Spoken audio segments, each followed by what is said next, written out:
துணை முதல்வர் மன்மிகு உதயநிதி அவர்கள் அருமையான ஒரு கருத்தை சொல்லியிருக்கிறார்.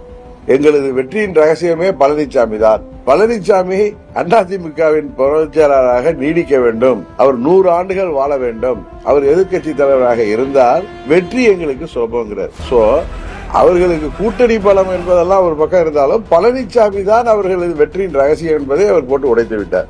இதை அம்மாவின் தொண்டர்கள் அல்லது அதிமுக ஒன்றிணைக்கணும் சொல்லி முயற்சி செய்பவர்கள் இதை புரிந்து கொள்ள வேண்டும்.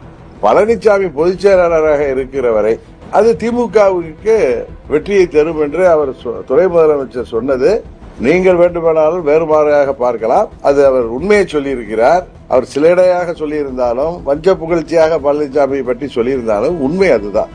உறுதியாக பழனிசாமி என்கிற சுயநலமிக்க துரோக சிந்தனை உள்ள மனிதர் இருக்கும் வரை, அதிமுகவின் பொதுச் செயலாளர் இருக்கும் வரை அதிமுக ஆட்சிக்கு வராது என்பதுதான் உண்மை.